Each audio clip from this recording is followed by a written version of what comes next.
নমস্কার বন্ধুরা, সপ্তম শ্রেণী ইতিহাস বিষয়ে সেকেন্ড ইউনিট টেস্ট বা সেকেন্ড সামেটিভ ইভ্যালুয়েশন, যেটা তোমাদের ইতিমধ্যেই তোমাদের বিভিন্ন স্কুলে পরীক্ষা শুরু হয়ে গেছে। আমরা ইতিমধ্যেই কম্পিউটার, সংস্কৃত থেকে শুরু করে সমস্ত বিষয়ে, বাংলা, অঙ্ক, ইংরেজি সমস্ত বিষয়ের সেকেন্ড ইউনিট টেস্টের প্রশ্নপত্র পোস্ট করে দিয়েছি। তোমরা এখন না দেখে থাকলে অবশ্যই ভিডিও ডিসক্রিপশন বক্সে বা এই প্লেলিস্ট সেকশন থেকে সমস্ত ভিডিও তোমরা দেখে নিতে পারবে।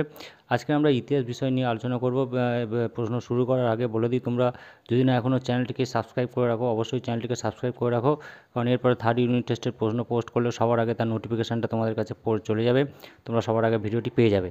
তো চলো আমরা সরাসরি দেখে নিই কেমন ধরনের প্রশ্ন আসছে। তোমরা একটা স্কুলের নাম দেখতে পাচ্ছ, সেকেন্ড সামেটিভ ইভ্যালুয়েশন 2024, সপ্তম শ্রেণী, বিষয় ইতিহাস, ফুল মার্কস 25, সময় 50 মিনিট, নাম, রোল নামের আছে এসব। এবারে আছে একের দাগে দেখো, সঠিক উত্তরটি বেছে নিয়ে লেখো। একে 5টি আছে, 5 নম্বর। পানিপথের প্রথম যুদ্ধ হয়েছিল কবে? 1525, 1526, 1527 না 1528? তো পানিপথের প্রথম যুদ্ধ হয়েছিল 1526, ঠিক আছে। এরপরে আকবরের আমলে এক ঐতিহাসিক হলেন কে? বাদাউনি, আমির খসরু, আবুল ফজল না মিনহাজি সিরাজ? তো আবুল ফজল হচ্ছে আকবরের আমলে একজন বিখ্যাত ঐতিহাসিক। দিন ইলাই প্রবর্তন করেছিলেন কে? বাবর, আকবর, শাহজাহান না ঔরঙ্গজেব?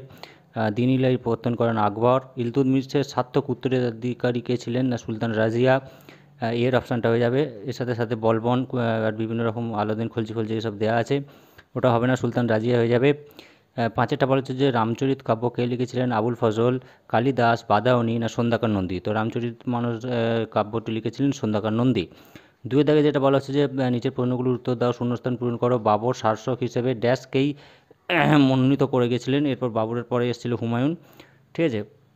এবার ভাস্কো দা গামা ছিলেন ড্যাশ দেশের আদিবাসী? তো ভাস্কো দা গামা হচ্ছে পর্তুগিজ নাবিক ছিলেন, তো পর্তুগিজের অধিবাসী হয়ে যাবে। এটাও 5 নম্বর আছে। একটি বাক্যে উত্তর দাও, জিজিয়া কি? জিজিয়া হচ্ছে একটি কর যেটা ফিরোজ শাহ তুগলক চালু করেছিলেন।